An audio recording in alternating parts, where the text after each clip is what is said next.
Hey, Spaz.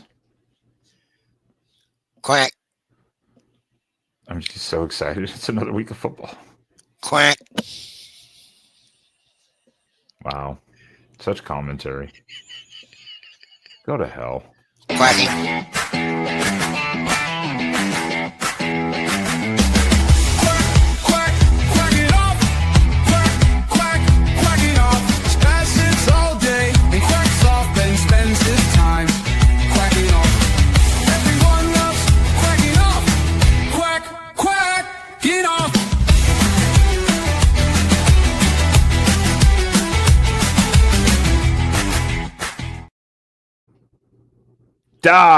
The overlay. It always gets me. Like 4 weeks in a row, the overlay gets me. I apologize. What is going on, everyone? Welcome into Quacking Off Live here right now as we talk Indiana coming up this weekend. How are you doing, Spaz? I'm doing fantastic. Excited for this big week coming up. That's right. There's a lot to talk about, and we do have a guest, maybe the only Indiana person that we could get a hold of that would come talk Indiana football for some reason. I'm not sure why. None of the others wanted to. I I don't get it. Weird. Yeah, it's weird. So, well, I won't waste much of their time, but welcome in our next guest because this gentleman probably knows more sports trivia and history than Spaz and I combined. Do not let his underage appearance fool you. He claims he's of age, but he's yet to show a valid ID to anyone. So I don't know about it. But everyone, welcome in Jeffrey from OnlyTalkSports.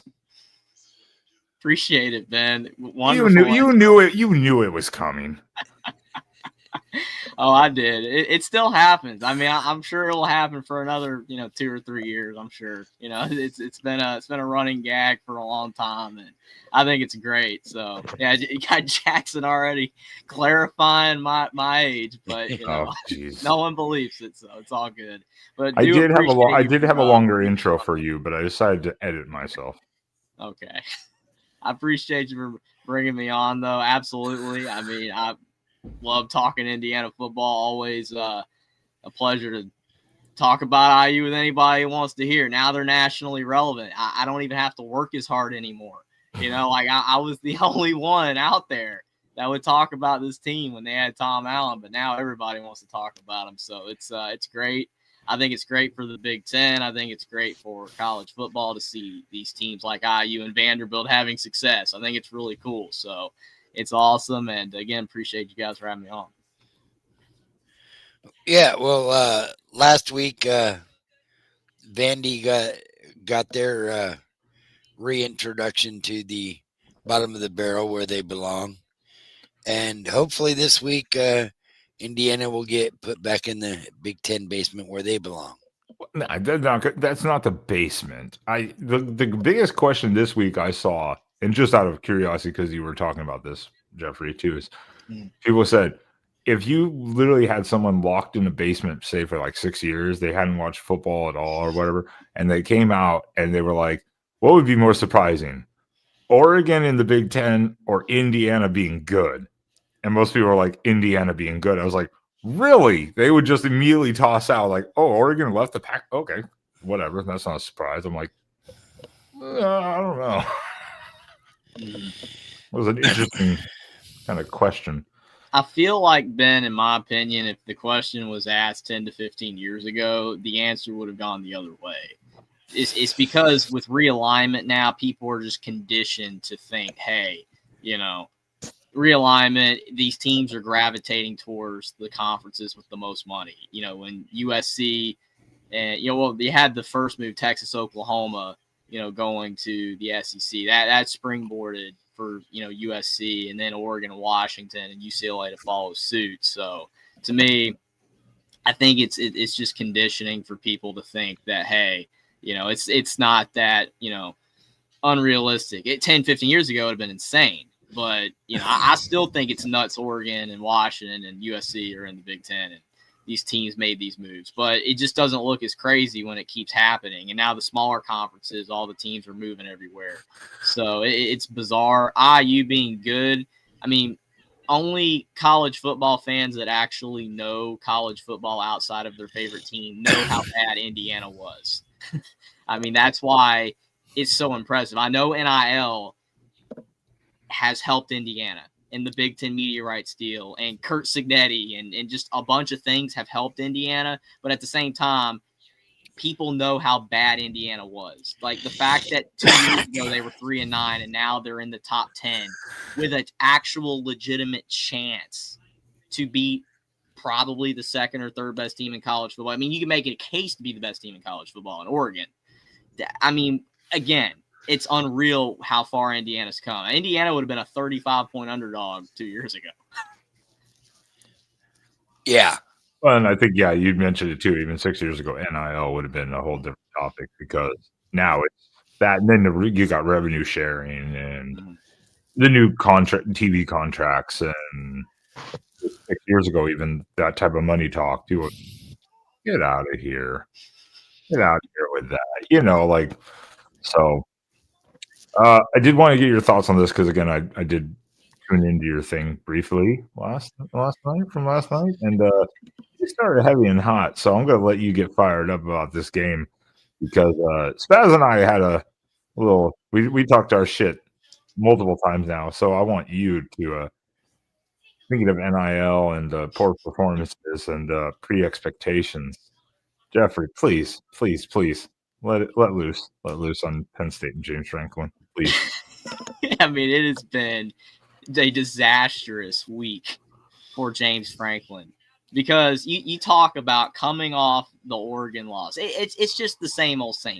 Again, as what everybody expected. I picked Oregon. I'm like, Oregon's going to go to Happy Valley. They're going to knock off Penn State because Penn State can't beat teams that are comparable to them or better than them. They always lose to Ohio State. They always lose to these type of teams.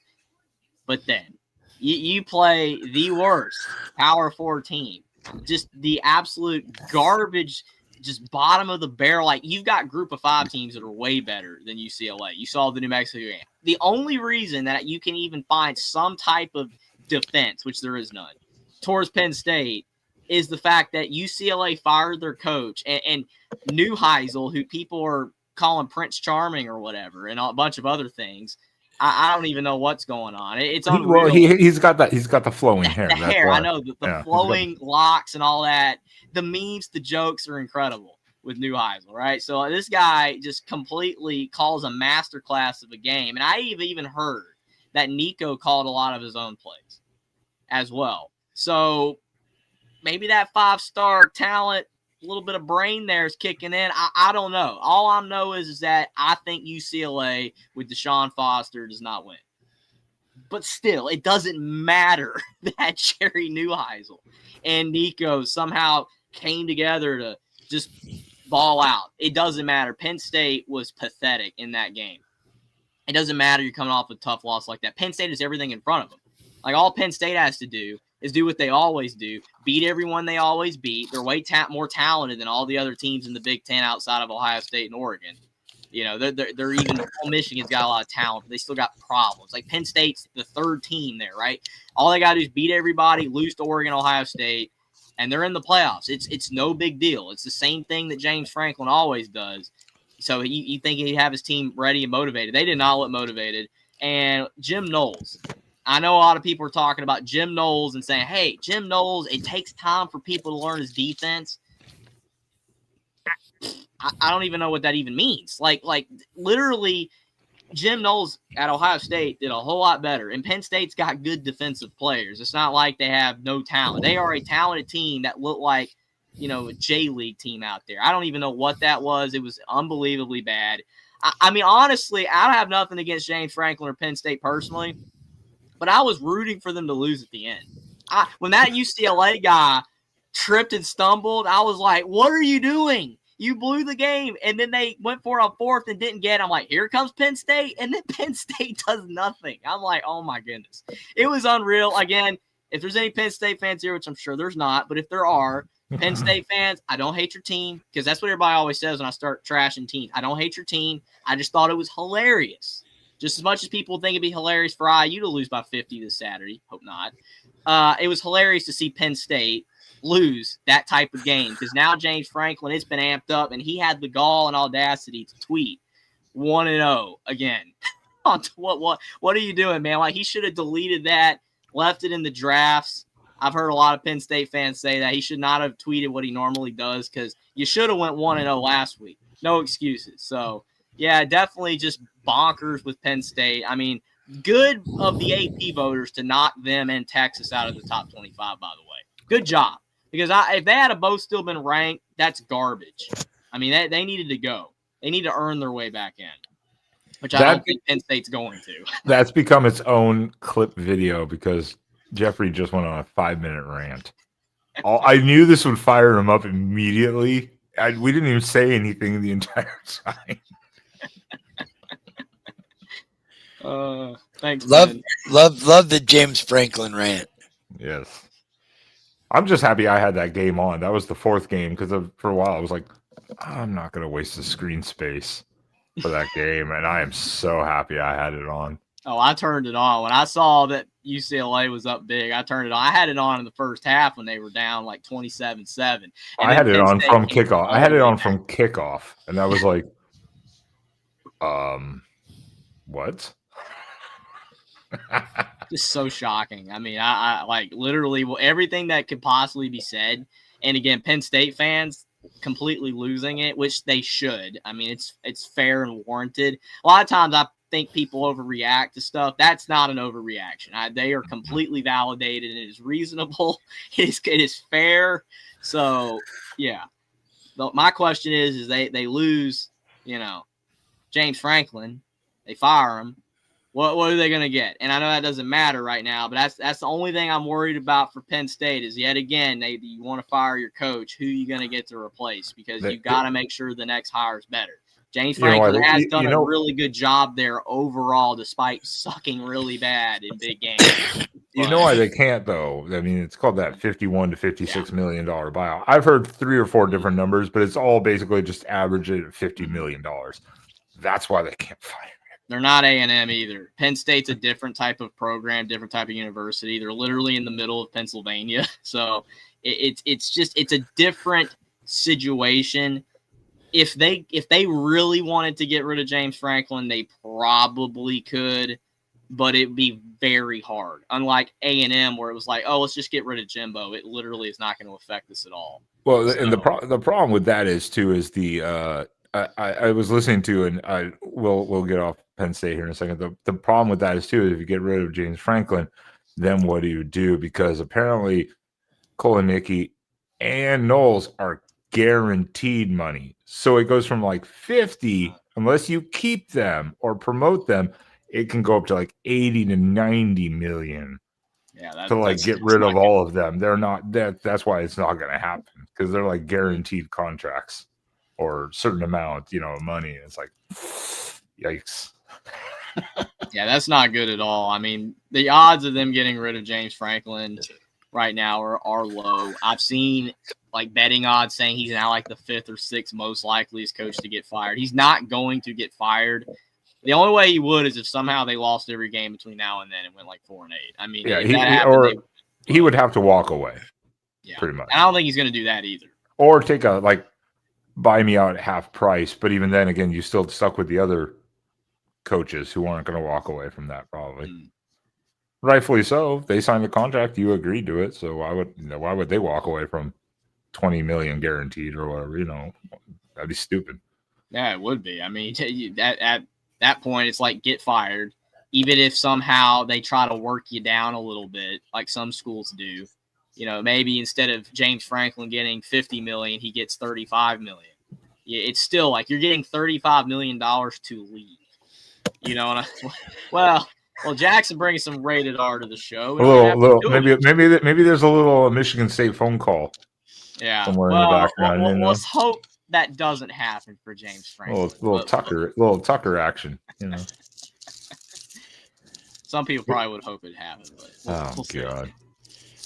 Well, are you excited? Because we're excited, and this is the weekend. Obviously, is again at the beginning of the season. I think that we saw that this game was always going to be kind of a interesting one.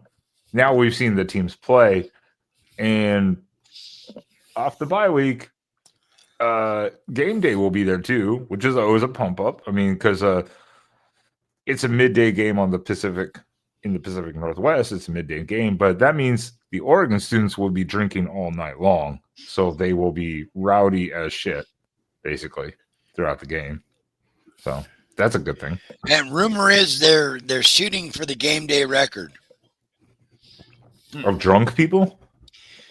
No, 27,000. Oh, okay. That's crazy.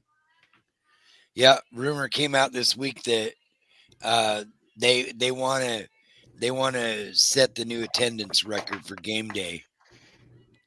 And some people say, what? Is that? Yeah, go ahead, Ben. No, go ahead. Go ahead.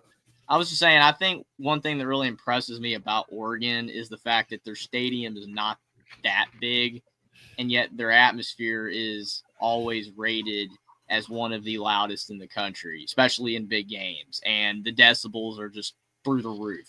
Because, I mean, they only hold like 50-something thousand. They literally have a very similar size stadium to Indiana, I believe. Correct. And it's in the 50,000 is what it holds, right? Yeah, 55, I think. 55 with like 61 was the max standing. Okay. Yeah. I think something like that. So it is a smaller stadium per like when you're talking about big programs, like Oregon in the last 10 to 15, 20 years has been one of the best programs in college football with winning percentage being consistently good. And yet you look at their stadium and it's not holding 90,000 like Nebraska and Bama and, Georgia, Texas, Michigan, Penn State, whatever. Like all the big programs holding 90,000, 100,000. Oregon, it's a small stadium, but it's still a great atmosphere. I think that is one of Oregon's big selling points. Obviously, Oregon is doing fantastic in NIL as well. Dan Lanning's doing an incredible job. The program is in a great place right now. Like they are doing very well. I think that Oregon's kind of in a little bit of the Penn State conundrum where it's like, can they win big games consistently? Like last year, they got the Ohio State win. Obviously, that was huge at home, but then the playoff loss. So it's like this year, people, including me, thought Oregon would take a step back with Dante Moore. That has not been the case. They look very good. Like really, like Dante Moore is, I think, the Heisman favorite right now. So, I mean, you can't really get much better than that. I mean, him and a few other players are like, right, even Mendoza's in the conversation. Yeah. So it really is, it's a battle of Heisman, front runners with these two quarterbacks. So it's really big game for both teams. It's bigger for Indiana because if Indiana wins, it would probably be the biggest win ever in Indiana history when it comes to just how massive like the win would be for like building the program. But when it comes to Oregon, it would be a big win too, because it would say like, hey, we're hanging right there with Ohio State. Because I mean, honestly, Oregon's got the better resume than Ohio State probably right now, just based off how Texas is falling. I mean, Oregon's got to win over Penn State at Penn State. That's still better than Ohio State beating Texas at home in Texas's current state. So, I mean, Oregon would have a really good case to be number one, in a lot of people's eyes with a win over Indiana, even though a lot of people, again, would just say Indiana's Indiana. But this is not Indiana that we're used to. This would be a really good win for Oregon. Well, and the vibe of for Autzen Stadium too. So Indiana fans, just like any Big Ten fans who've been there for the first time this last season, will realize you can thank an Ohio State engineer and architect who designed the stadium for Oregon way back in the day. He was from Ohio State, so you can thank him for that. That backfired last year on them. Fun fact. There you go. Put that in your catalog. Thank you, Ben. I will remember that. I just added something else to the Ohio State list of accomplishments. So, Jeffrey and Spaz, I had to do a deep dive, i.e., I put it in the Google machine. Can you tell me the history, the deep-rooted, hatreded rivalry? Jeffrey's Googling it right now. He's like, I gotta do a little. I do know the last win for IU over Oregon, but I do have to look a little bit. It's payback, bitch. That was the last Big Ten school Oregon lost to at home. 2004. I remember that game. I was literally like a baby, but I was not actually watching the game. But I've gone back and watched that game. Indiana in 2004, they sucked in 2004, and they beat Oregon, who was ranked 24th, I believe. So that was crazy. Or Spaz, do you remember? You're old enough. Do you remember the other two the other games? I remember. I remember 2004 just as well as Jeff Schwartz does. You don't. He was an offensive lineman on that 2004 team. I know he put out a post about it with his like face smashed into the ground during that game or whatever. Yeah, 7 turnovers, over 500 yards of offense, held Indiana to less than 200 yards of total offense, and lost by 7. And lost by 6. 30 sorry. to 24. You don't remember the mighty home and home away series in 63 and 64? No, that was a full sweep for Oregon. Yeah, Oregon barely won those games. All of the games have been like 6-7 points. Yeah, they've all actually been 6-7 point games. Indiana should not have won in 2004. I mean, I don't know the dynamics of that because I don't know who Oregon had the week before, the week after. I don't know if it was a trap game. Maybe Indiana just had one good game because I do know back in the early 2000s, Indiana was bad because obviously Randall L was gone, and it was before Terry Hepner, who passed away of cancer.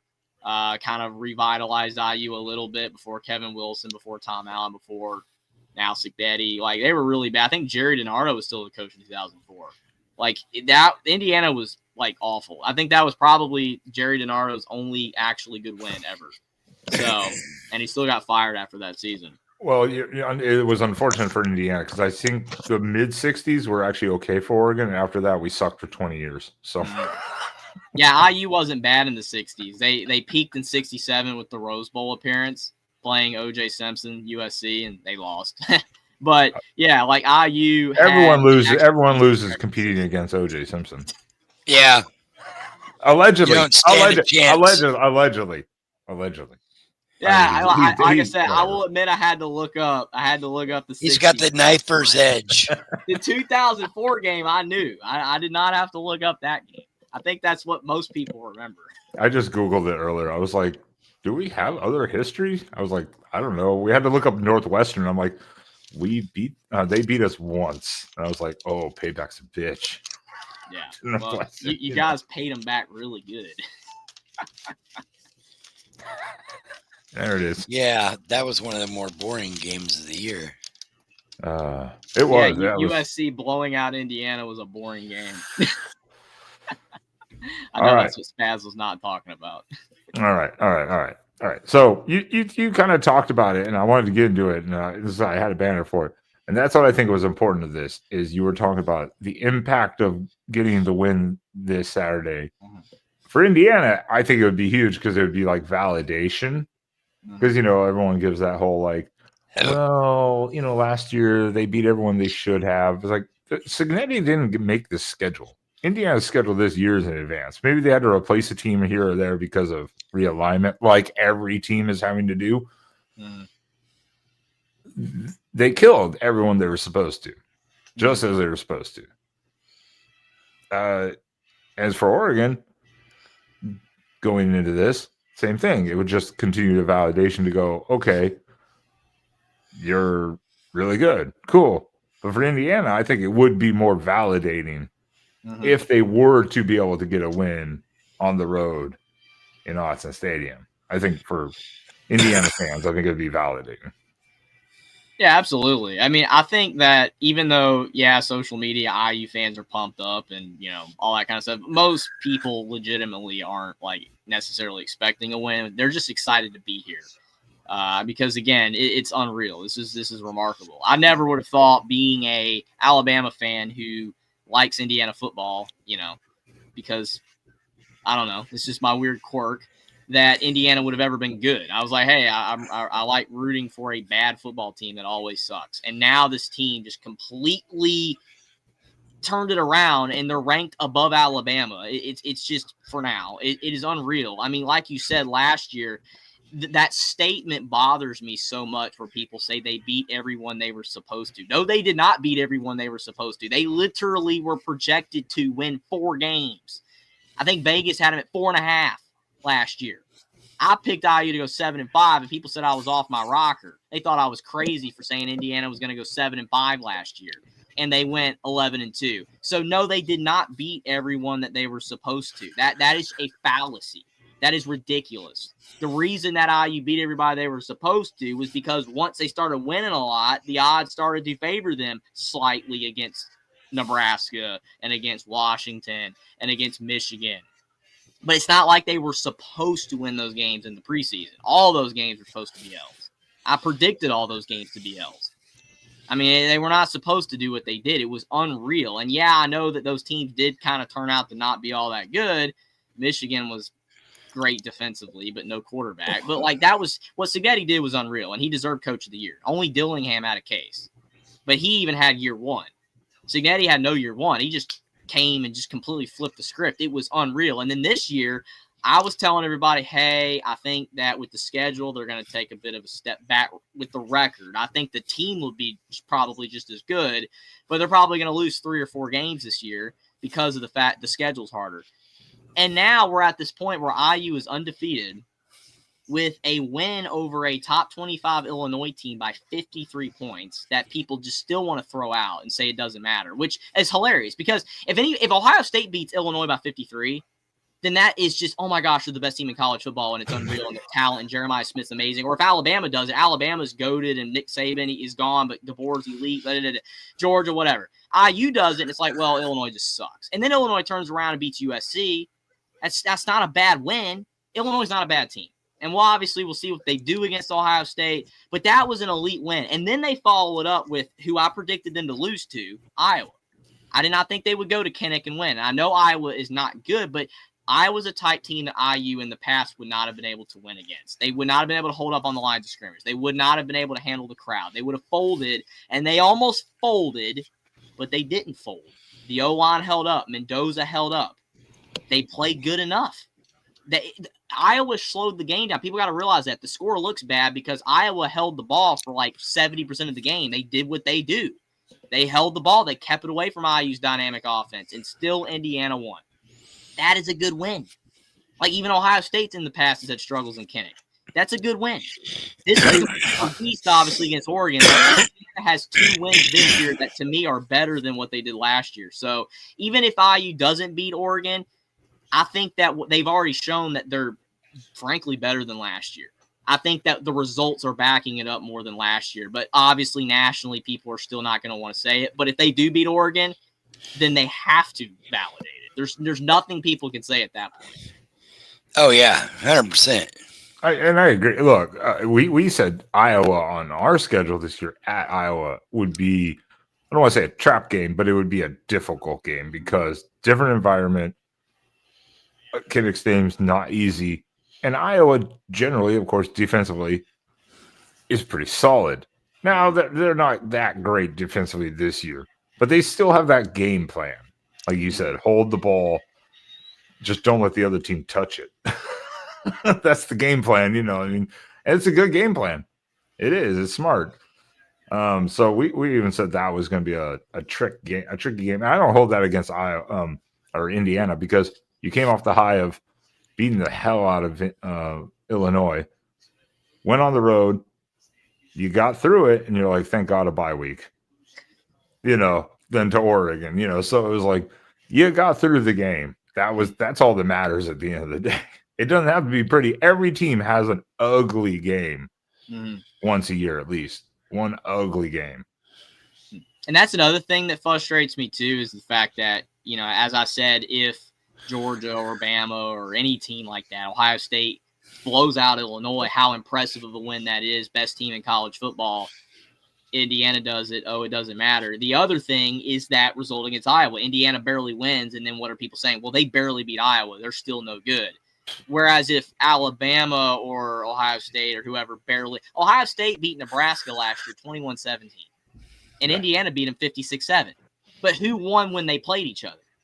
Ohio State. Ohio State had a bad game against Nebraska, a really bad game. They had a horrible game. They literally were down with a minute left in the game. But nobody said a word because they won. It's because of I don't like term brand bias, but it is. It literally is. When you are a team that normally wins, no matter what you do, as long as you win, people are going to explain it away. Georgia has looked bad for 2 seasons now in a lot of games, and people are still explaining that away. Oh, well, they just were a little off today. Well, they've been off in like 7 games in the last 2 years, but they keep barely winning. They keep barely beating teams, but it's Georgia. IU doesn't get that type of treatment because, they barely beat Iowa. It's just back to the dumpster bin. Honestly, I thought the Iowa win was more impressive than the Illinois win. I'm sorry. It was because the way the game was, they were supposed to lose. They literally should have lost, and they still somehow won. That's what a good team does, is find ways to win when you play like crap, to me. Hey, you talk about brand bias when that does exist. And to get rid of that label takes quite a long time. Mm-hmm. Oregon still gets it. Remember, 13-0, number 1 for like over half the season last year. Lose to Ohio State the way we did in the Rose Bowl, and everyone's like, garbage. They're trash. Whatever. What a joke. That's every time Oregon loses a game. Everyone just like, what a joke. What a laughable team. They still haven't gotten over it in 20 years or 25 years, really, I guess, since like 2000, 2001. Haven't gotten through it yet because what do they not have? Hey, USC fans, I know you're somewhere watching. Yeah, O means for 0 titles. Yeah, go fuck yourselves. Yeah. Get something I get new. that on Twitter all the fucking time. Get something new. Same with Indiana. Come on. Duck hunt. Come on. Be original. I still laugh at the Texas Tech fans when I went to that Texas Tech game and they had duck hunt on their shirts and they thought it was original. I'm like, no, that's been around for like 20 years. And they're like, really? I'm like, the game's been around for 40. Okay. Yeah, duck hunt's been around since like 85. I know, but they thought it was original. They thought it was original. And I'm like, that's crazy. No. Well, we have a good one this weekend though, and I want to get into some of your standout players because we need to be educated a little bit. We know some certain players on the team, but what I found very interesting when I was looking at it earlier was the quarterback comparison, and we got the stats down below because Mendoza and Moore are almost identical when you go across the board in stats. 1,208 yards to 1,210, 241 to 242 yards a game, 9.9 to 9 yards attempt a game, 14-1 to 16-1 touchdown to interception ratios, and 73 to 74.6 completion percentage. These are like 2 neck and neck quarterbacks when it comes to like statistics right now, which is wild. What game did Dante Moore throw his interception in? Northwestern. He threw a deep straight over the middle, but they dropped their safety deep, and he just kind of Hail Married it before the half. Like, whatever. And then they pulled him. They're like, you're good. Don't worry about it. Yeah, that doesn't matter. Yeah, Mendoza, his pick was against Iowa. He was getting basically creamed by an Iowa defensive lineman, and he airmailed one of our receivers. So yeah, I mean, it happens. His pick was worse. Yeah, it happens. Even last year, Dylan Gabriel, a couple of his were tip passes. They weren't totally on him, but it goes on the quarterback stat. It's like I heard. It's like I heard today is another podcast was that if Oregon can get pressure and make Mendoza drop out of the pocket and make him scramble, that's when he becomes a wounded duck quarterback, is what they've said. Was that no pun intended? Yeah, no pun intended. Okay. But basically, if you let him sit in the pocket, he will eat you alive. I mean, that's not wrong. I mean, I mean, the Illinois game's the best example of that. It was a field day. I mean, every throw was complete. Everything was going Indiana's way. He couldn't do any wrong at all. I don't know if I completely agree with the fact like you make Mendoza have to scramble that he's bad necessarily. I think it's more so if he has to get out of the pocket to just avoid getting hit and he's got nowhere to go with it. I think that's when like Mendoza had the pick. It's like he was trying to escape, he couldn't, he was getting hit and then he threw the bad throw. It's like in other games he's run well. He's not a great runner, but he's sneakily able to run. Like, if he can escape the pocket and there's a lane for him to go, he can pick up 10. He's not like Curtis Rourke, who was literally a statue and couldn't move at all. Mendoza can run. So it's like if he gets out of the pocket, he can still make plays. I'm worried about Oregon's speed, just the talent and speed that they possess. If Indiana's O-line cannot hold up, because Indiana's offensive line is so much better than it was under Tom Allen, it's unreal. But Iowa still gave us problems. And if Iowa gave us problems with their defense not being nowhere near as good as they've been in years past, I think Oregon could absolutely give us problems. So we're going to have to hold up. We got to give Mendoza time to throw. Because if he does, yeah, he can pick anybody apart. Like, he's that good. And it still blows my mind that he was a former 2-star recruit. He was a 2-star guy that only Cal gave an offer to out of high school. He was gonna go like to I think either a MAC school or like Navy or some armed forces or an FCS program. Like, that's all he had. He had no offers, and then Cal gave him a late offer, and he did good at Cal despite getting sacked 55 times last year. So it's like he's now being protected a lot better, and now you're seeing what he's capable of. Yeah. I think that was part of it. I was just surprised by these stats, and that's what I was going to say is part of that is playing into this is kind of like keys to the game because both these teams are top 6 in points per game allowed defensively. And one of the things that I mean, look, Mendoza, he was good at Cal. I think that was more Justin Wilcox just screwing everything up as usual. That's kind of like the Wilcox special, why they lost as much as they did last year. So Mendoza's been really good. And I agree. I heard that one. If he's in the pocket, he's good. If he has to scramble, he's a little. Well, when Dante Moore scrambles and is outside, that's when he's actually almost his best. Mm-hmm. Those off-platform throws to a degree. But also, then against Penn State, you saw them go, we're just going to run you a lot. Mm-hmm. And we hadn't seen that because Dante Moore is not a running quarterback. He wants to be a pocket passer for the most part. So keys to the game, I think, is getting Mendoza off his platform. But what is for Indiana to do against Dante Moore? Because if you move him out of the pocket, he just does what he does so far that we've seen this year, which has been absolutely surprising to me. I didn't know what to expect from Dante Moore, to be honest. Well, yeah, it makes me laugh because when you look at the quarterbacks that were supposed to be good this year, like Lagway and Sellers and Allen and Klubnik and Nussmeier, they've all been pretty bad.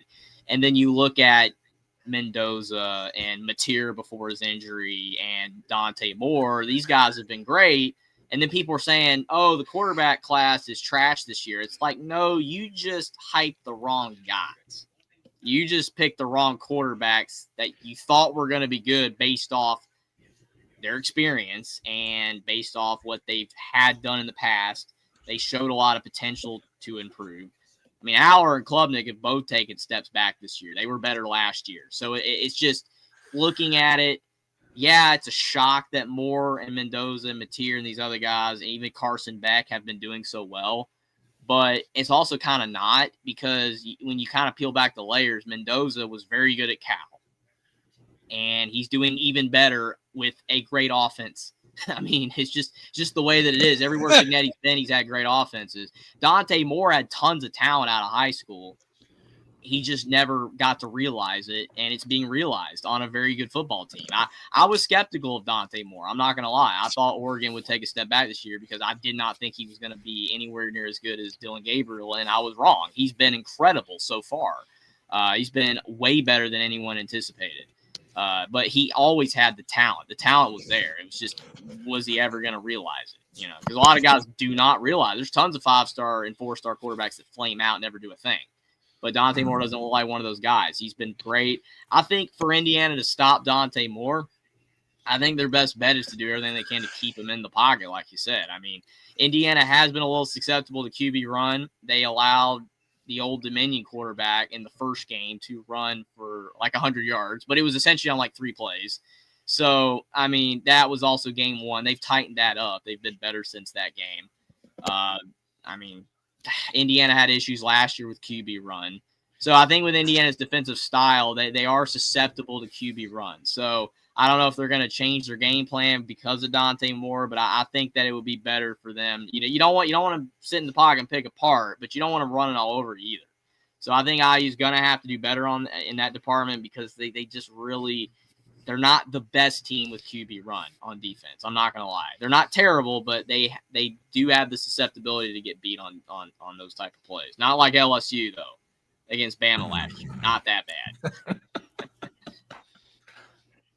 I couldn't even watch that game. I turned it off after the first quarter. I'm like, nah, I'm good. Bill Rowe looked like Cam Newton. It was insane.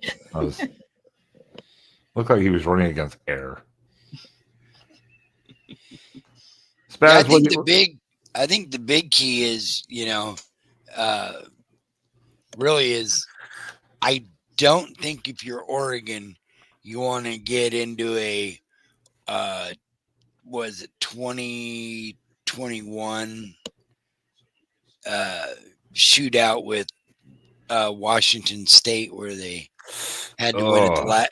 You don't want to get into that kind of a game with Indiana and their offense. You want to keep that high-profile offense off the field.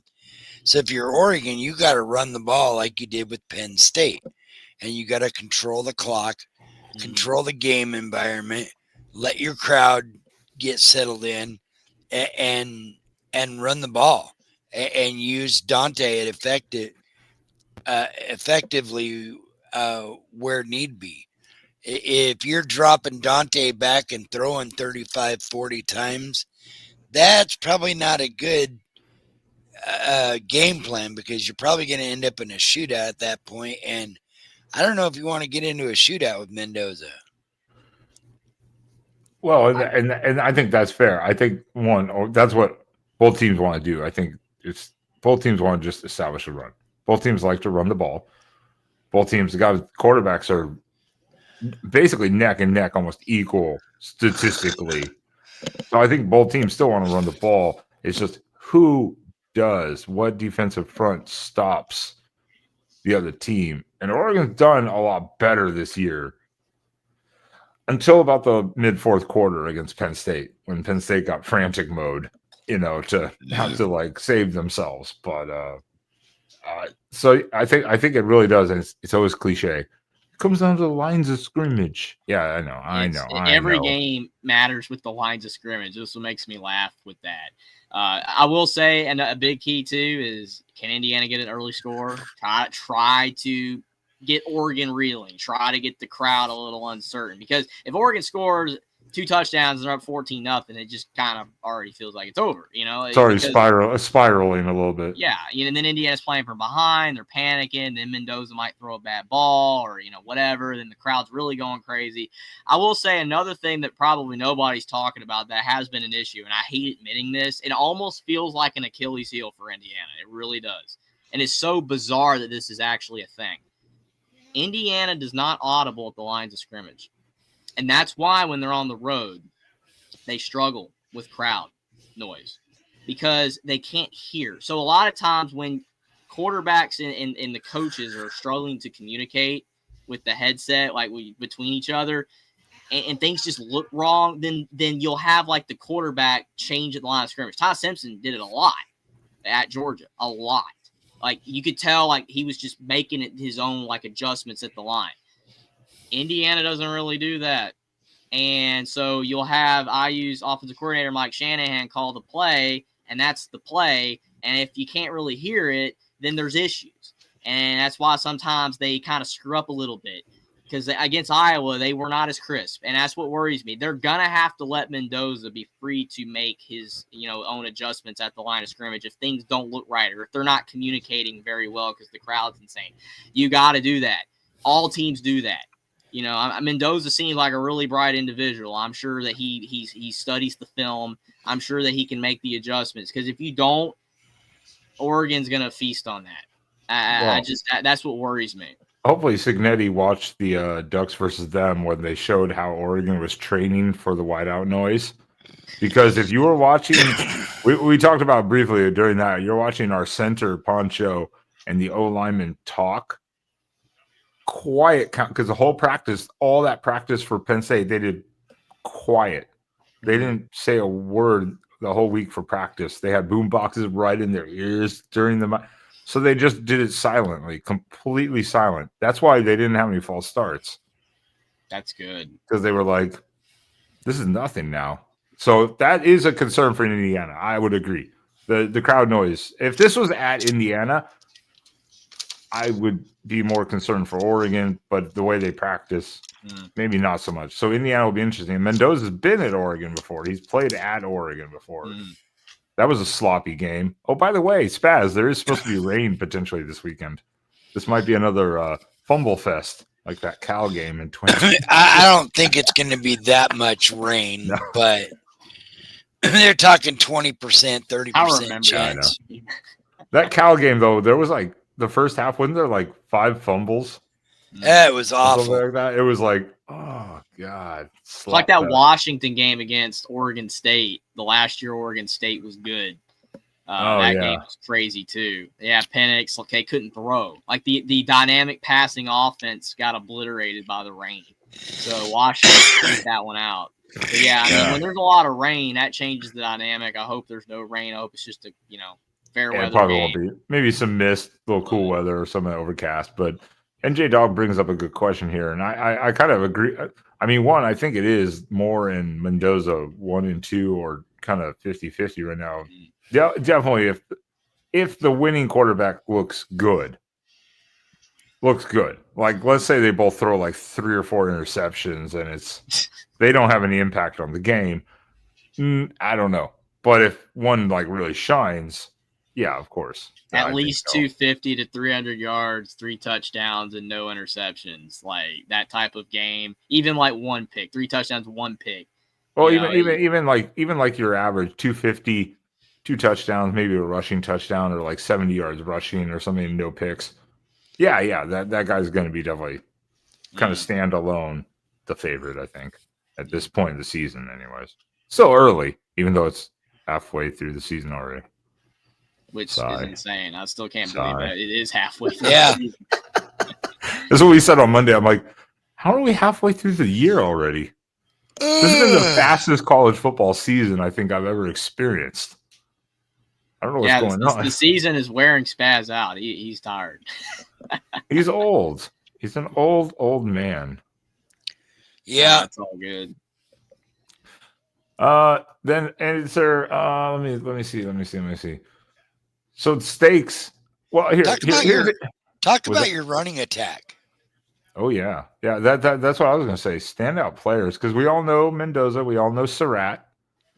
But some people need to know about your running backs because you guys have a couple good ones. You guys do have a couple good ones.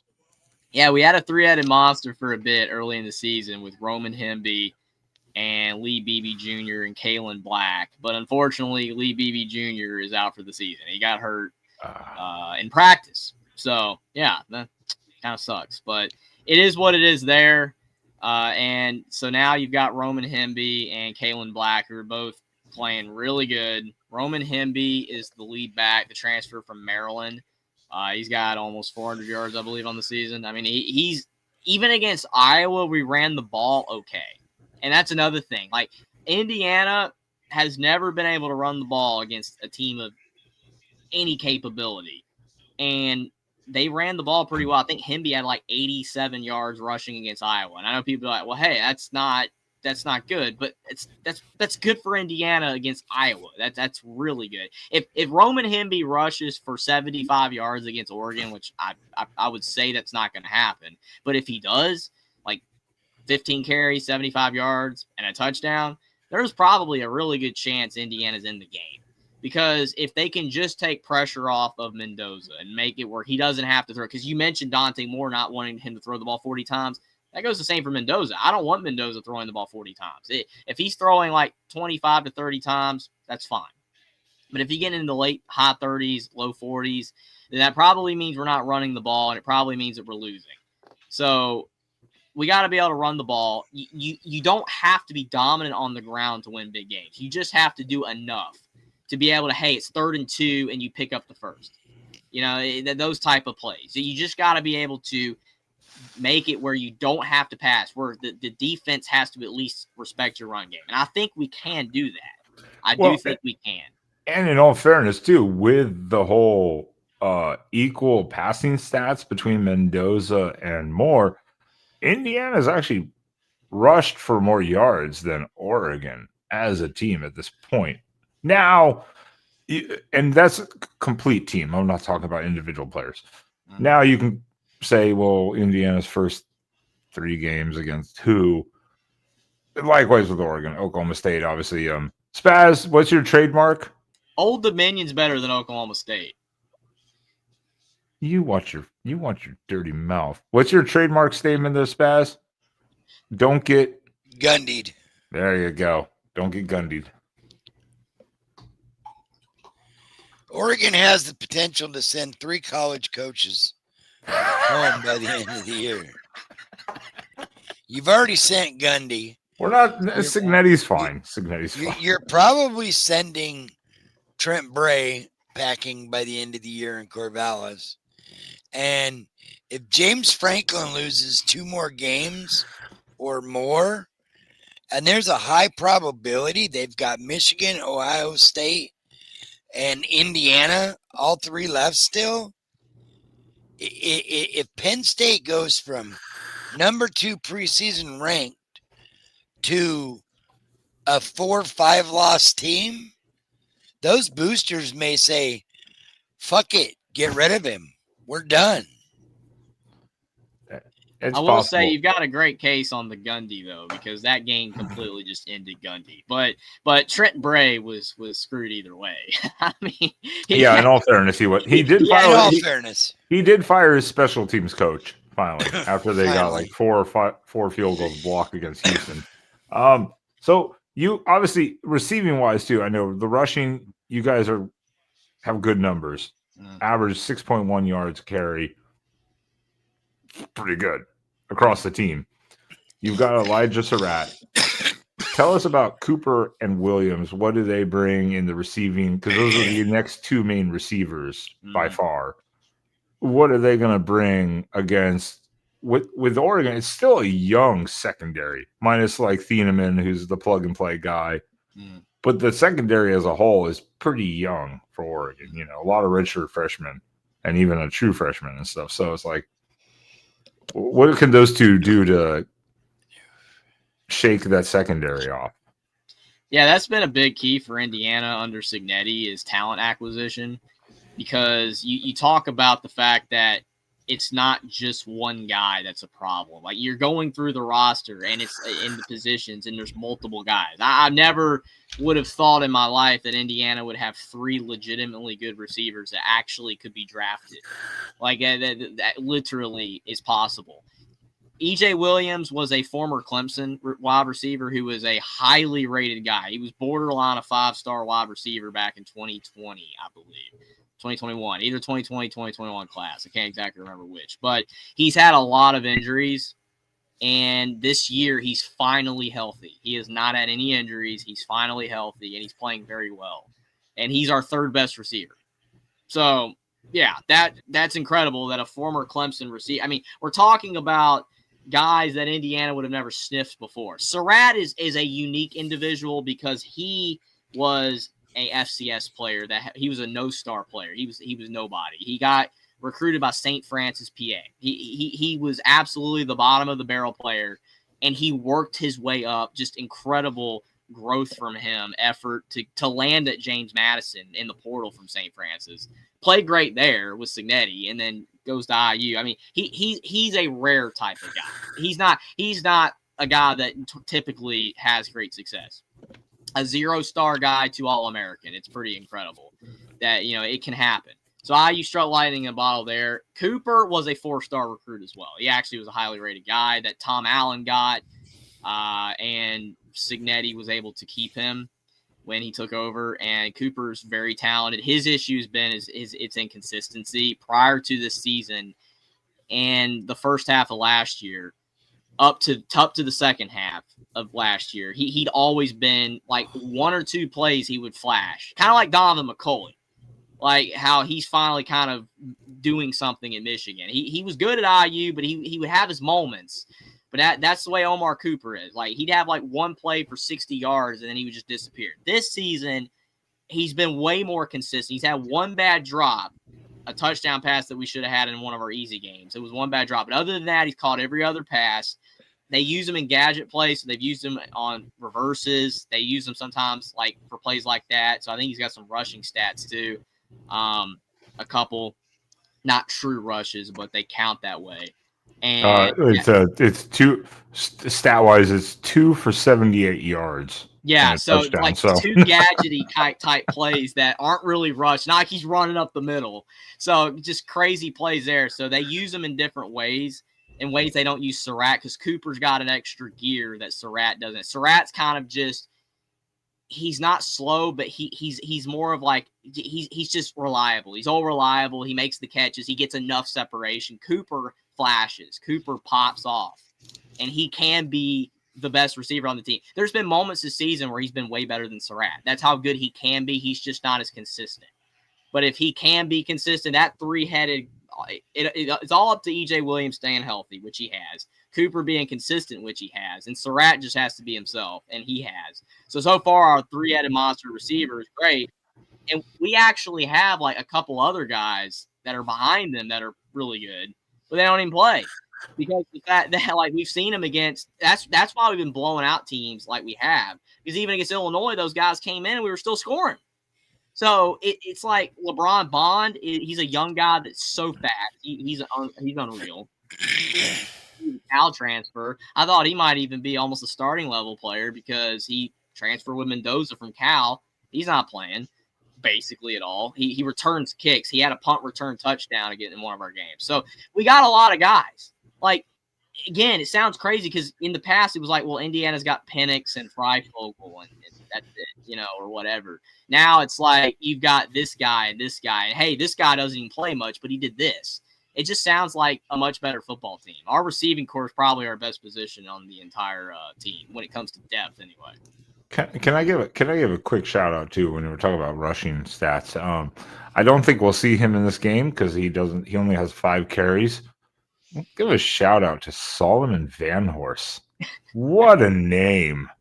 Solomon Van Horse. He's been in college football for 8 seasons. Oh my God. He's like 26. My God. He's like 26 years old. He's had like multiple career-ending injuries at James Madison. And he transferred to IU last year, and he doesn't play much, but he actually is good. That was like Solomon. I just saw it on the list. I'm like, what a name. What a legend. Yeah, Oregon has a lot to prepare for. And I guess that's the question here is really quickly on this. There was the what's at stake real quick, and we talked about it earlier, but I want to just highlight some things. Oregon has the longest home winning streak in the FBS at 18.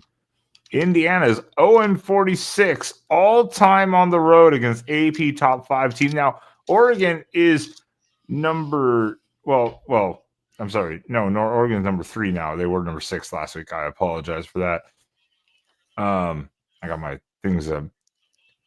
But this is also, I think, for Oregon, if they win this game, they're pretty much a shoo-in for the Big Ten title game.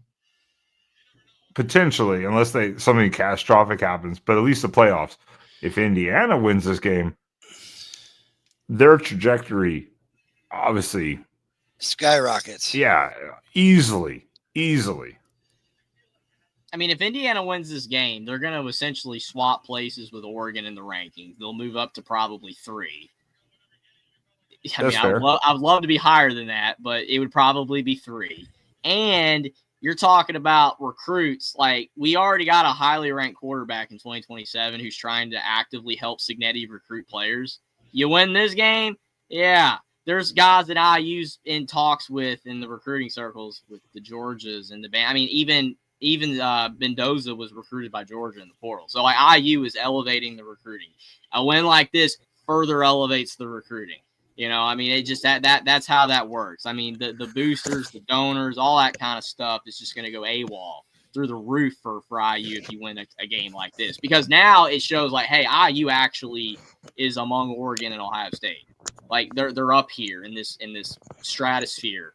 Like it's not Michigan, it's not Penn State, it's lowly Indiana. And how you said Oregon's in the driver's seat for the Big Ten championship game, so is Indiana. Yeah. Because their last game, Indiana's last game that is theoretically hard, is at Penn State after this game. And if you beat Oregon, and even if you somehow lose to Penn State, you're gonna get in the Big Ten championship game because you've got the tiebreaker against Oregon. Penn State's already got 2 conference losses, and they don't play Ohio State. So Indiana would be in the Big Ten championship game if they win this game, as long as they don't lose twice the rest of the season. Which their schedule is easy. Penn State has 1 conference loss and 1 loss against something. We don't want to associate the Big Ten with UCLA. Okay, let's not embarrass ourselves here. Let's not embarrass James Franklin. Yucks. He did that already himself, but that's too funny, Ben. I mean, you're right. But yeah, I mean, I'm just saying, like, the winner of this game is essentially, barring something unforeseen, they're going to be in the Big Ten championship game. I think that's 100% correct. I was like, this game really catapults either team. Definitely in the playoff, but definitely straight into contention, obviously, with the Big Ten. And again, I didn't even put it. This is also going to keep Oregon's Big Ten winning streak alive because at this point, they are undefeated in the Big Ten Conference. Which is great. I hate to mention that to all those long-time Big Ten schools, but, you know, I know they're all regretting inviting Oregon in. You know. Hey, it's helped out with the monetary value, though. I mean, that's why they added that. I mean, it was a two-way street. We're taking like a quarter of the rate of the pay. Like a third pay. It's still a much better pay rate than the Pac-2 12, whatever was that thing. I mean, it definitely – I mean, it's sad, but, I mean, Oregon, USC, Washington, I mean, the amount of money, even at a reduced rate, that they are getting in the Big Ten is substantially higher. It's USC and UCLA are getting full share. I mean, so they're getting even more. Washington and Oregon took the third rate. That's kind of sad that UCLA is, you know. Yeah, they got the full. What are they contributing outside of beating James Franklin? Hey, that's a lot, actually. I mean, that is a lot. It is a lot. It is a lot. Until 5 other teams do it. I will say this for Saturday's game. Oregon is 48-1 at home since 2018. And that loss was a 4-point loss with Bo Nix getting hurt to a pretty good Washington team with Penix still. Yeah. So that was a good game. That was a pretty good game. It was a good game, really good. To the national runner-up that year. No, that was the year before, wasn't it? That was the year before. Was it? Yeah, that was Lanning's first year. Second year was when we lost at Washington and then lost in the Pac-12 title game. Okay. Come on, Spaz, get your years straight, old man. Yeah, I'm not correcting. I'm not the Oregon guy here, so Ben knows. I have to school Spaz once in a while, but yeah, that was still it was a heartbreaker of a game because Washington. We have a certain thing I need to remember. Spaz, don't worry, I didn't forgotten at the end of the show. I haven't forgotten. Yeah, I think that's the whole point, Spazzo. We have the home record on the line, Big Ten Conference win record, shooing for probably the Big Ten title game because this is the hardest game at this point. Now left for us. And this is probably Indiana's toughest game left. I mean, I thought Oregon and Penn State would both be equally hard until Penn State just has completely fallen off. Now, that's not to say, again, that Indiana can't lose to Penn State. I mean, Penn State could maybe get it together. Again, that's why I'm saying even if IU wins, they could still lose to Penn State, but they would still make the Big Ten title game in that scenario. You know, and the playoffs are feeling good. You know, like you're feeling good about the season at least. You know, like that's the point. It's like, all right, if Oregon gets through this, Oregon feels like, oh shit, could we go 13-0 twice and win the Big Ten 2 years?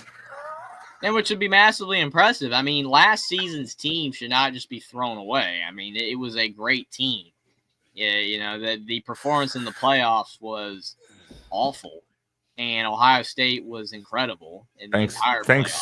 Thanks, fucking seeding bullshit. At least they fixed it this year, but yeah, thanks for last year. The seeding sucked. The seeding was terrible.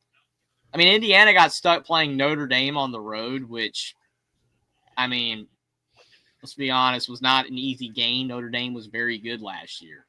I know Indiana didn't play well, and that made people be like, well, IU sucks. But still, it's like at least they were better than SMU at Penn State. SMU got floored, like completely floored. Jennings was seeing ghosts the entire game. He was throwing to Penn State like, hey, oh, shit, it's the wrong guy. Again. Yeah. SMU was disastrous, and they have not followed up their season last year with a good season this year. They've been pretty rough so far. So at least Indiana's followed up last year with another good season, at least. Well, we have I guess the final question outside of the final, very short segment because it's a tradition. I know who I and Spaz. I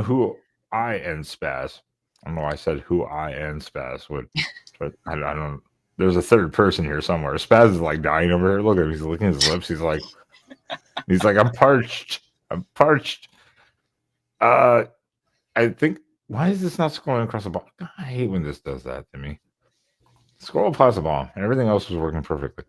So who in this situation, chat 2 can get involved, please, by all means, as well in the next section. Who do you trust more, Lanning or Cignetti? Because right now, all Cignetti does is, as he said, Google it, I win, and he's not wrong. He's not wrong on that at all. Cignetti's a great coach. Like, if we had Mario Cristobal right now, I would still be like, dude, go get Cignetti. I want Cignetti. Like, I want that guy. He's Everybody awesome. wants Cignetti, and I'm like, no. Yeah, I'm like, I would take him in a heartbeat. Obviously, we're biased. We'll take Lanning. We'll keep him. And everyone go fuck off, back off. Lanning to Florida, that's not an upgrade. Like, no, that's Jed Fish. That's Jed Fish. Yeah, there's still people saying that, though. It's still some people saying until Napier keeps winning these fucking games that he's not supposed to win. Go and Billy. Saves his job. Every year he's doing this dumb shit, and Florida keeps falling for it. He's even more incredible than Clay Helton. It's crazy. Yeah, he is. He is amazing, actually. I mean, keep him Florida. No, lay your hands off Lanning. But Cignetti wins. And this week, what has Cignetti done?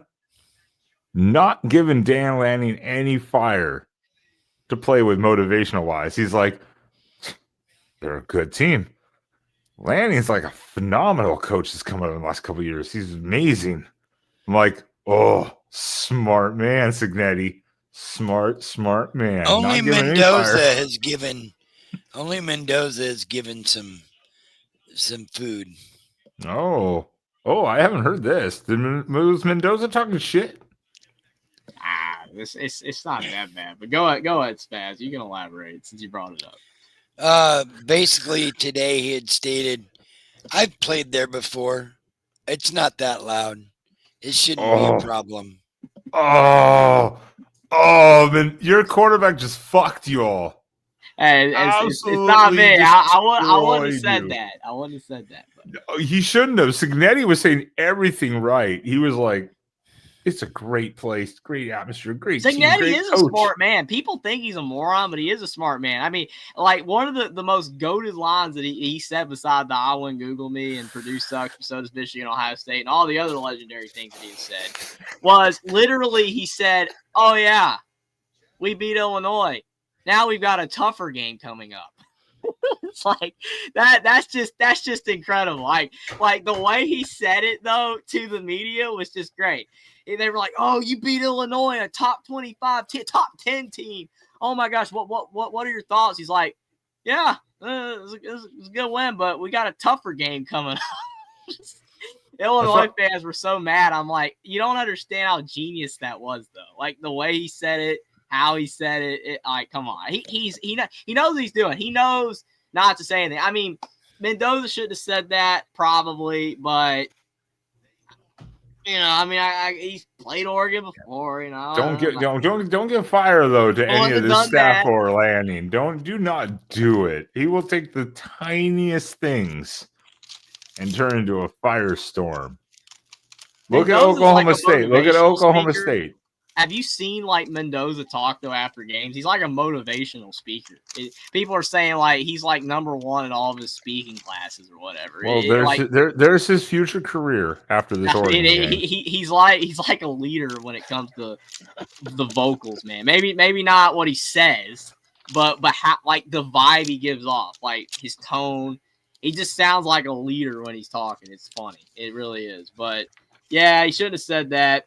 I wish he hadn't said that. But overall, Signetti has kept it under wraps. He knows how good this team is. And he's not – I mean, he might say something bizarre and insane if they win. But, as long as if they lose, they'll be like, hey, we played an incredible team. And, yeah. I mean, if you win, you are more than able to say whatever you want. If you win, by all means, go for it. I mean, but, yeah, he's kept it chill this week. And I'm like, that's a smart man, because Dan Lanning will find anything, and turn it into they play for clicks. We're playing for wins. Like Dante Moore. Don't insult Phil Knight. How fucking dare you insult Phil Knight? For Gundy, like. Who do you trust more, though? I mean, honestly, as great as Signetti is in his career, the underdog story of, being assistant under Saban and then going to, all these little schools and having success, James Madison, now IU, and he's 64 years old and he's finally having this success. Most guys do not rise up to superstardom in the coaching world at that old of an age. It just typically does not occur. Like you got Lanning, a young guy, and all these young coaches that are incredible. Signetti's old. Like he's old for what he is. He doesn't act old or look old or whatever. But it's like he's 64 years old and he's just now reached the stratosphere of coaching in college sports right now. It's honestly insane. So you want to go with Signetti, but you can't though really because of the fact that it's like all those games he's coached against those small schools, you really can't judge. He's incredible.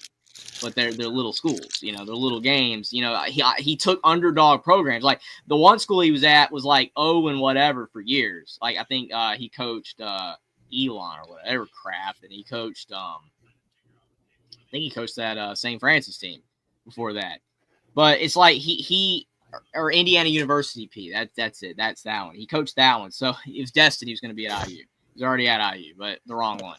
But, the thing is, like, he coached these little schools, and these schools were bad before he got there, and then he flipped them like that. So he's done this before, but at a really small scale. And he's won big games as an underdog before. But this is a completely different situation, though. Like, you're talking about the number 3 team in the country that might be the best team or the second best team in college football with tons of talent in their atmosphere. And we saw Indiana last year in their 2 biggest games against Ohio State and Notre Dame, and they didn't get it done.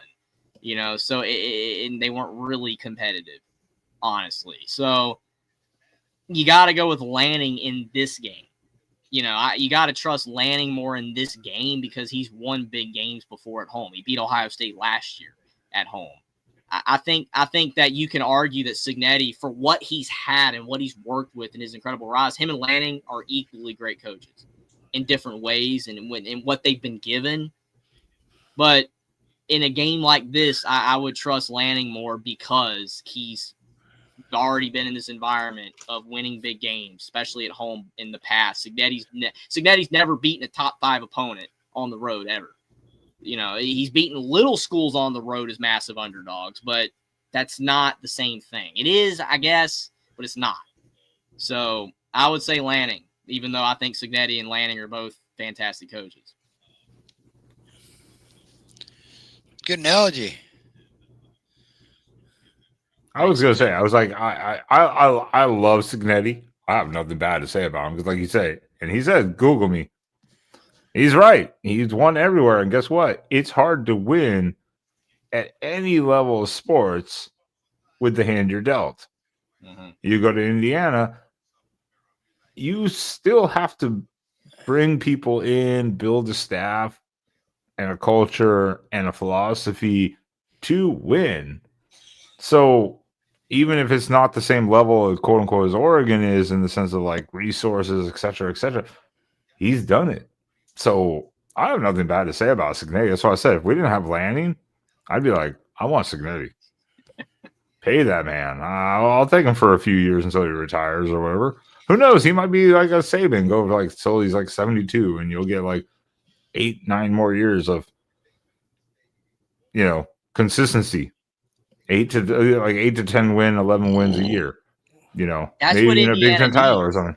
I mean, if you go back and look at Indiana history, every single year that they had a great season, the 1945 season, they were really great with Bo McMillan. The year after, they went like 7-4,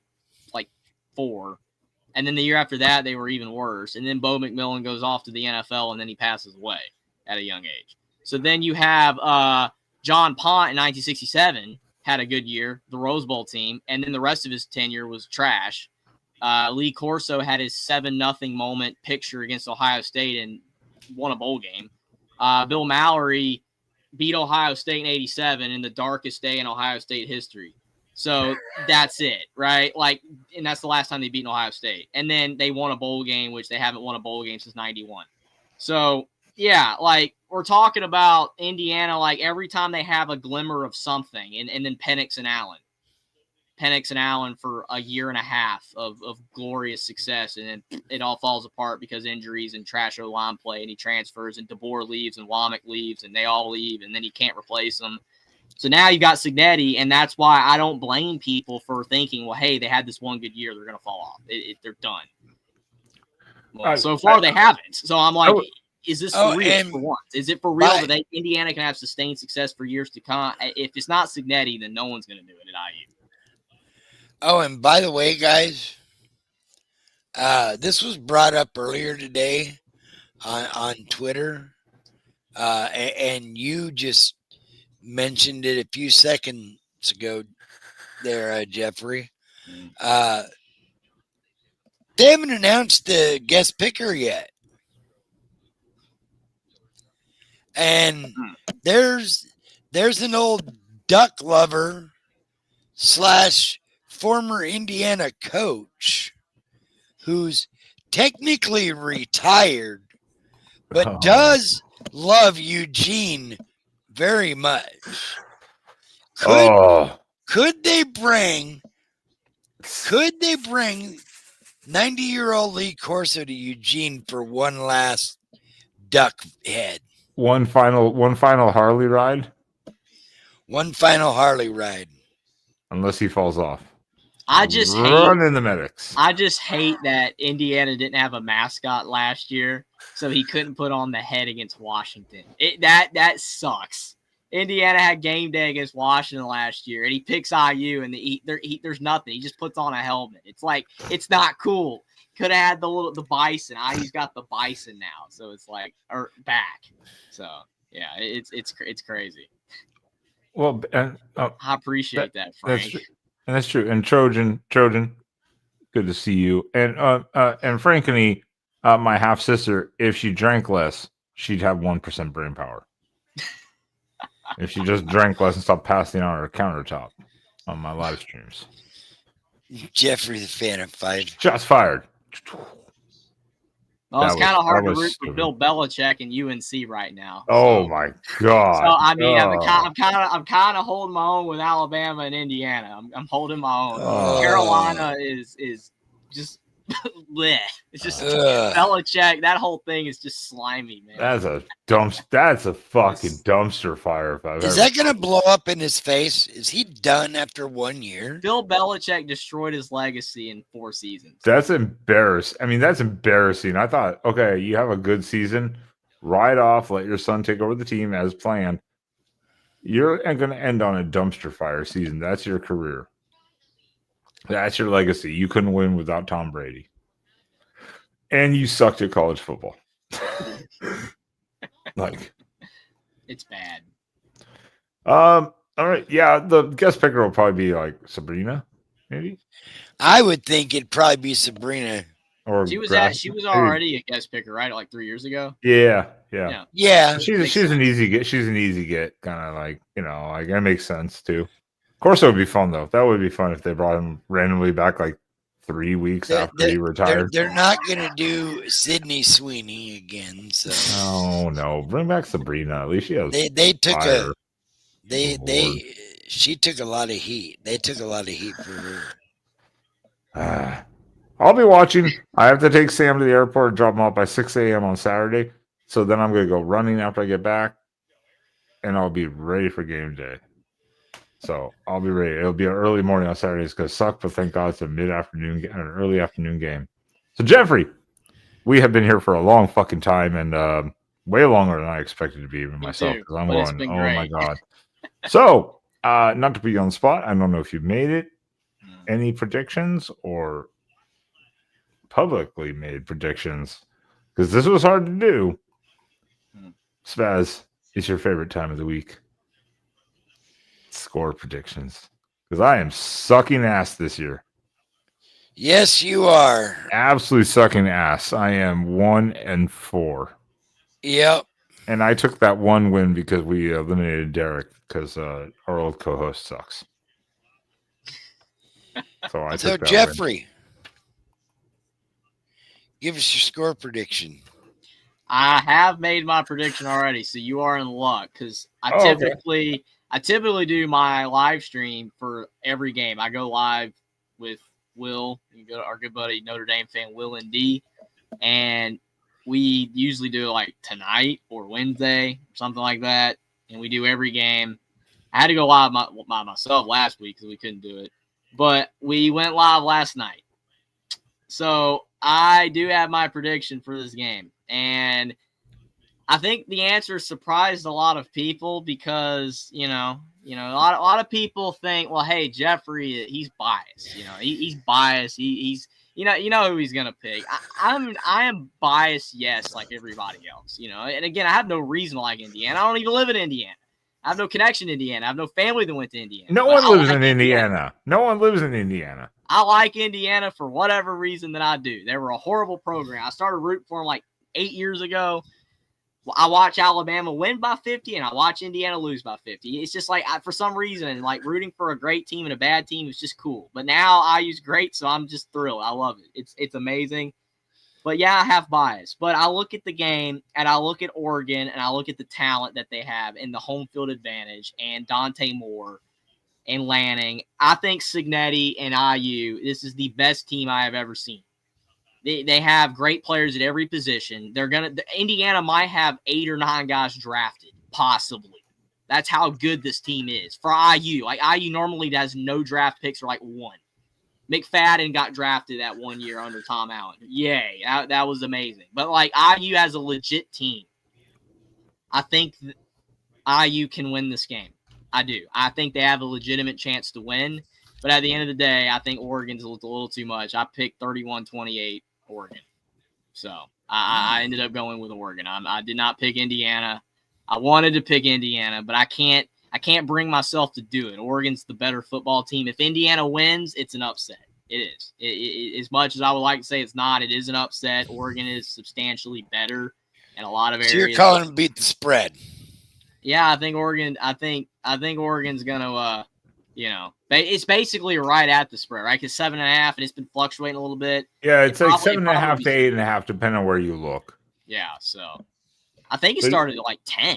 I It think was Yeah, it it was 10 started and a 10 and a half. half. Yeah. Yeah. So you're 31-28? 31-28. Okay. Okay. Spaz, do you want I'm to go or do assuming you you want guys both are going to go with Oregon, but I'm intrigued to see Well, what you're I'm biased, of course. I don't deny this. I mean, of course. I mean, I have my pessimism, but Spaz, do you want to go or do you want me to go? 38-27 Oregon. What is it? 38-27. 38-27. Okay. This one I didn't, as of like yesterday when Spaz and I were doing the Big Ten thing, I didn't really think about a score for this one at all. And I've gone back and forth because I was like, it's who jumps out on who first.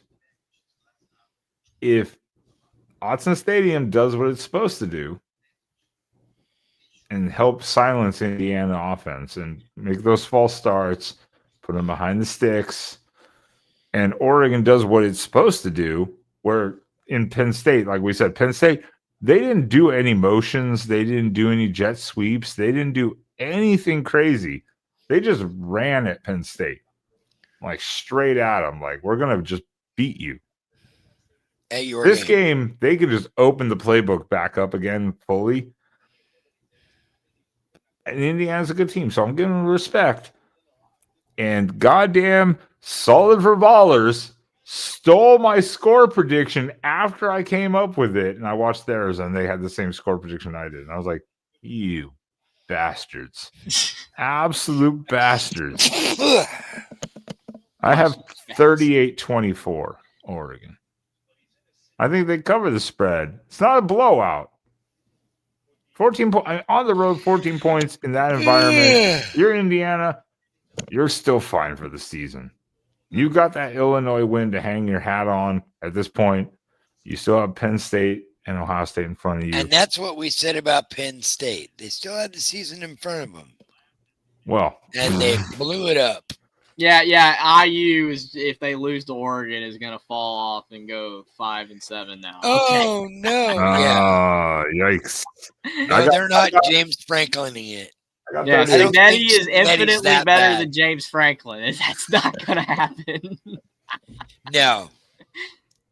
Troy's guy says he has more faith. I know Troy. I know. I just got to be realistic though.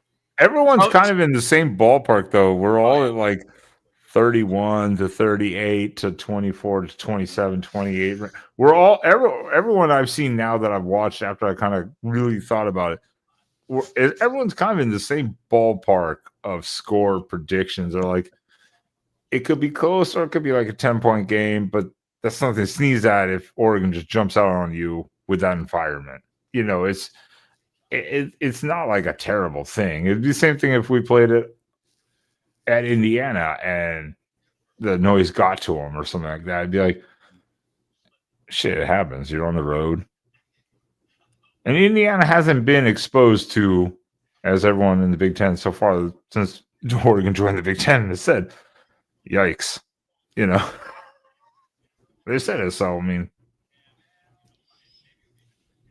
Yeah, Trojan Fight says, who do I like more, Alabama, North Carolina, Indiana? Alabama is my favorite team because I've been rooting for them since I was 3 years old. And most of my family loves Alabama. So then he wasn't born till like after Nick Saban won his first national title. Yeah, I mean, I was still like a wee lad, but Alabama's my favorite. Alabama's my favorite team, then Indiana, I guess, then North Carolina. I love North Carolina. I live in the state. I've grown up in the state. I love North Carolina. Oh, we can hear that. We can hear it. Yeah. I love North Carolina basketball a lot better than North Carolina football. And it's not because North Carolina football is bad. It's just because North Carolina basketball, I've been watching since Tyler Hansbrough had a bloody nose in 2009. So it's like, it's just kind of cool. I mean, I've always liked North Carolina basketball. I do root for the football team, but they're just not fun right now at all. They're just ugly. Well, all I can say is this is going to be a great weekend. college game day experience at Oregon is always fun. I should have pulled up the Ducks smashing the UCLA, the guitar with UCLA logo on the back, and him in the toga. I should have pulled that up and made that the intro. I kind of forgot. I was doing other shit. Spaz doesn't help me. All I know is I'm still trying to make my way to Eugene Saturday.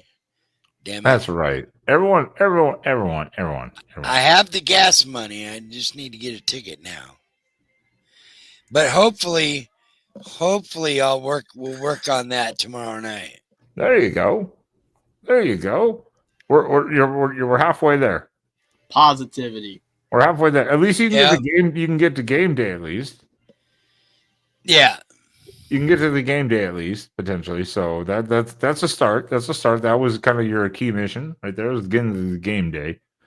So everyone, if you want to help Spaz potentially line up a ticket or a little extra fuel money, his Cash App link is in the description of this video, as well as Jeffrey, your YouTube and your X/Twitter account is also linked in the description. So everyone go over and follow Jeffrey over there on OnlyTalkSports.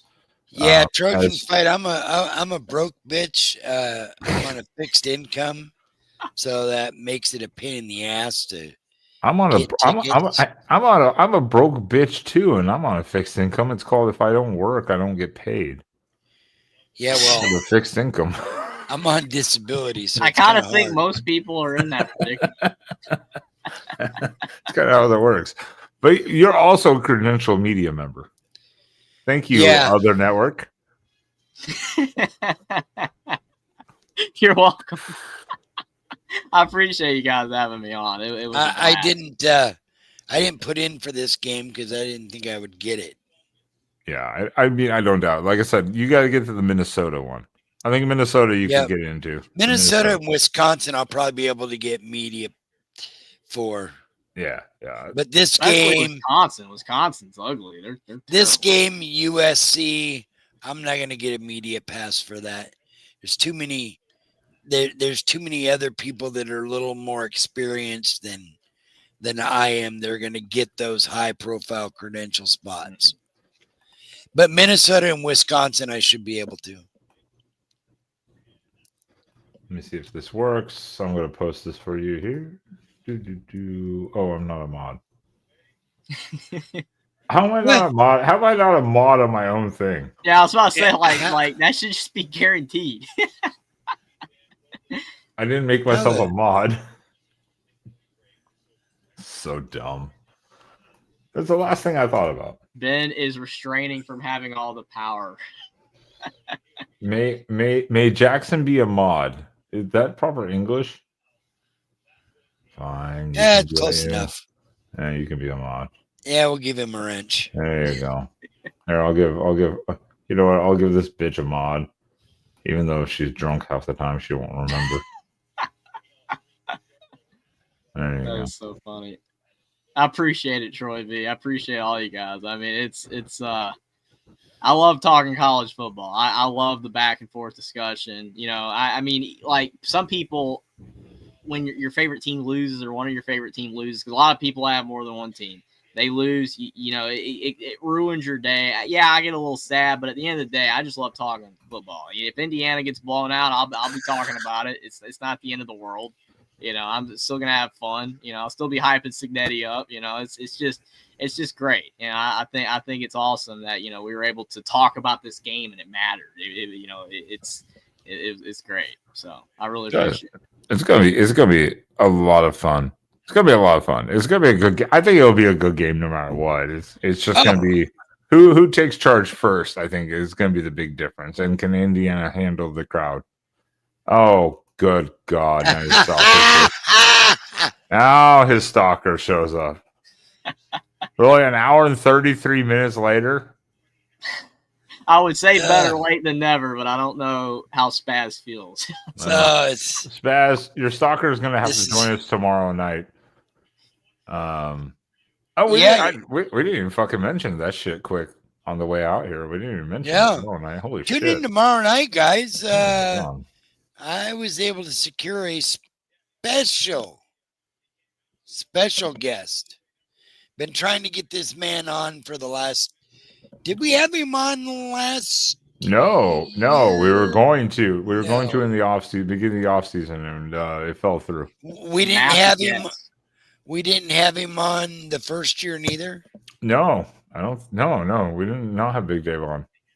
Oh well, guys, tomorrow night is a treat. We had that was Kobe Savage's dad. Yeah, I knew we had him, but I was thinking Yeah, no, we've never had. didn't get We've Dave. not had. All We've right. never had Big Dave. No. Tomorrow night on Quacking Off with Ben and Spaz, we're gonna have the one, the only, Big Dave. I'm gonna butcher the shit out of it. Uyunglele. Uyunglele. I have to think about it every fucking time I say it. The father of Mateo Ungolele And DJ. and DJ Ungolele, DJU as they called him at Oregon State, and a few others. Definitely Dave will be on tomorrow night, same time, same station. Check your notifications. He confirmed with me about 12:30 last night that set it for Wednesday and he will be here. So we set it for Wednesday and he will be here tomorrow night. That's right. It is Big already Dave set up. to talk college football, Oregon. We'll talk a little bit about his camps and whatnot. For those of you who don't know, Dave has a couple of different camps and training programs that he runs for high schoolers. Am I correct, Jeffrey? If I remember right, yeah. So he's a very busy man. We appreciate any time he's able to give to us. He's got a shot of having both of his sons in the NFL. I do believe right now that DJ is still either the number 2 or number 3 quarterback in LA behind Justin Herbert. He's at worst 3. At the absolute worst, he's practice squad. But I think he's 3. I'd have to double check. I haven't checked the roster. That's still not bad. I mean, I know a lot of people clown on it. Hey, you're not a starter. You're not even second string. But I mean, to be a third string in the NFL, you're still. And you went and he ended up undrafted. So still to make the cut. That's still impressive. I mean, that's still impressive. So like you're still on like the top 100 quarterbacks at least like right now. For like football, like the NFL, if you're a third stringer, you're still in the top 100. It's really good. Jackson, not enough. And by the way, guys, going back there to what we were just talking about with shit, lost my train of thought. Spaz is about to die. Mrs. Spaz is going to come off. No, I forgot my. Again.